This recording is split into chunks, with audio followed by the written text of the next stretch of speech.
Welcome. In this video we're going to be talking about learning devices and software to support people with disabilities. So we're going to jump straight in. First of all, we want to talk about these. Any idea what they are?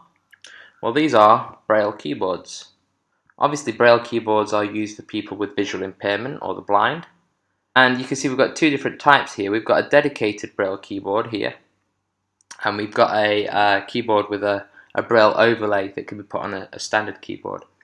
So if you've no idea what Braille is, basically they are characters that are small and rectangular in nature, and they're blocks that are called cells that contain tiny palpable bumps that are referred to as raised dots.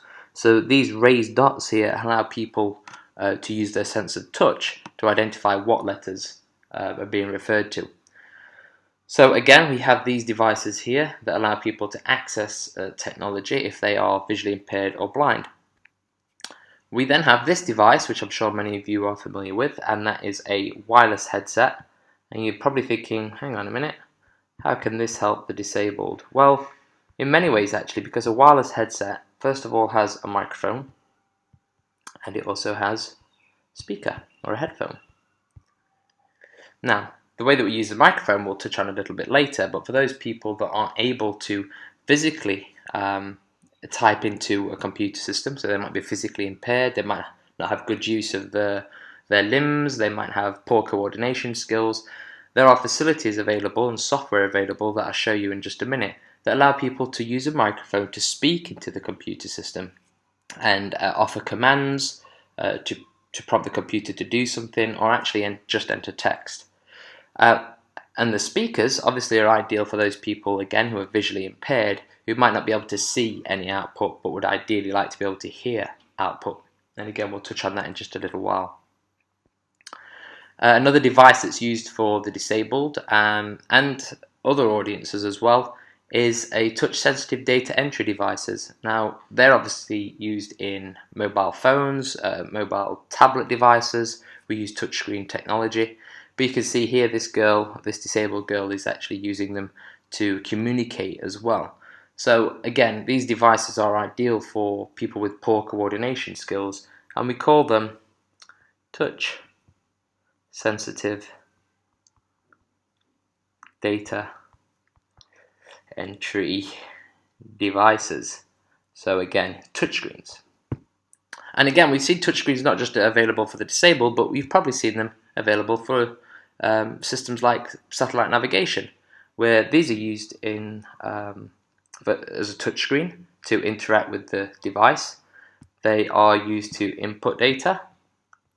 Touchscreen is used to input data, and as an output we get visuals. So we get visual output, and we also get audio output as well on satellite navigation systems. And this links in nicely with what I want to talk about next. So we're going to talk about how we input data using this microphone that we discussed earlier, and how we might output audio like you might get on a GPS system. And that links in with, first of all, if we're talking about entering data into a system, so we're talking about using a microphone to input data into a system, then what we need to talk about is we need to talk about voice recognition software. And you can see that I've put a couple of pictures in here that might be give you an idea or illustrate what I mean by that. And this dragon, what you're thinking, what's a dragon? Well, that's an application that I've got on my mobile device that uses voice recognition, and I'm just going to demonstrate that to you now. So this is Dragon. Sorry for the screen, it usually does this when I swap to applications like this. And what this does is it allows me to record my voice, and then it will type up what I say. So let's just watch. I'm going to tap record. The screen's going to go blank for a little while because it actually swaps into the application to record my voice, but then it'll come back. So I'm hitting record now. This is some information about a friend of mine. My friend likes to go to the gym, and when there are two of us going to the gym, we have a lot of fun unless it's cold. When we're cold, we're actually quite nesh and can be quite manny with each other. So I don't know if you noticed there, but I actually said a couple of words that were quite strange, such as manny and nesh. And those words are colloquialisms. They're words that I use from the town that I'm from. To be manny means to be nasty, and to be nesh means to be cold. Now, the reason I said those words in my paragraph of text is because I wanted to see whether the computer system could pick them up. So this dictation, speech, voice recognition software, did it pick them up? So it's interpreted what I said as, this is some information about friend of mine, my friend likes to go to the gym. When there are two of those go to the gym, we have a lot of fun unless it's cold, but McCall, Goretch, Equip, Nash, and could be quite 90 with each other. So you can see it's not interpreted the word Manny, and Nash is said as Nash, and there's a couple of other mistakes in there as well.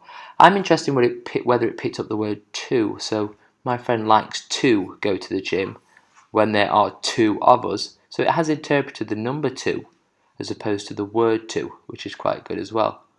So hopefully what you can see from this voice recognition software is that it allows me to input text using my voice.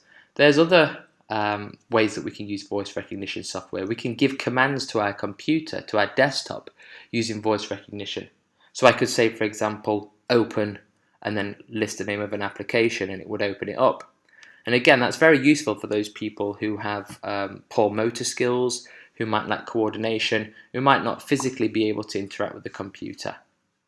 However, if we touch on the voice recognition again, and in this example that you saw, you can clearly see that we've got some disadvantages to this. So, if we just have a look at those, the disadvantages to using voice recognition systems is that it doesn't actually, it sometimes misinterprets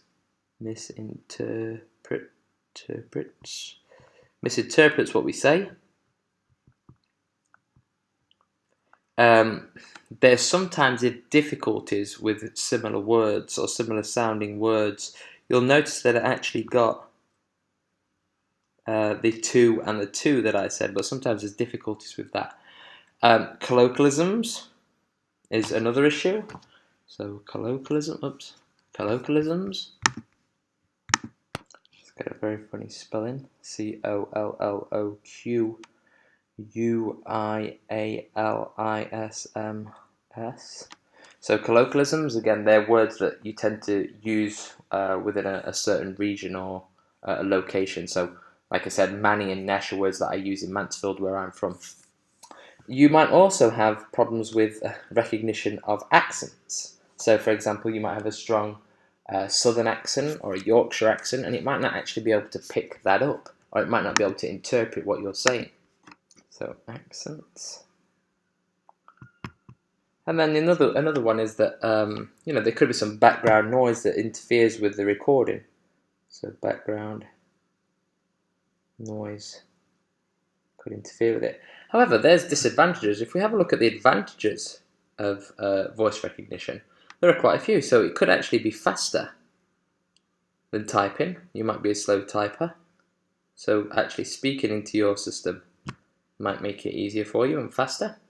The Dragon application that I showed you was pretty good actually, but not as good as some other applications. They tend to be quite accurate, to be honest, the ones that I've used, so accuracy could be used as an advantage. And again, this Dragon application is actually free, so they're actually quite cheap systems to implement as well. So that's voice recognition, but now what about this? Text-to-voice software. So text-to-voice software. And this is, again, as you can imagine, you type a piece of text this time, press the speak button, and it outputs what it is you've typed. So you might be familiar with Stephen Hawkins. He uses something like this, where he can type in what it is he's thinking, press a button, and then it'll speak out what it is that he's actually typed. Some of these systems are very advanced now in terms of you can customize the output itself. You can customize the voice that's used to output that text. And again, you're familiar with outputting audio in this way when it comes to GPS, where it says take a right, for example. Something else that I want to talk about, similar to text to voice, is something called speech synthesis. And speech synthesis is something that you might see or use or hear when you've used an application like Siri. So I'm just going to use Siri to explain what speech synthesis is. Hello Siri, what will the weather be like tomorrow? It should be hot and sunny tomorrow, with a high of 99 degrees Fahrenheit. Thank you Siri. Just doing my job. There's an excellent example of speech synthesis. So I actually used voice recognition software there as well. So the application of Siri recognized what it is I was saying. It was a question. It gave me the answers to my question, and it communicated back to me using the Siri's voice, using speech synthesis, where it outputted textual information to me using a human voice. So we've talked about in this video speech synthesis, text to voice, voice recognition. We've talked about touch-sensitive data entry devices, wireless headsets, and Braille keyboards. And all of those are devices or software that can be used to support those people with disabilities.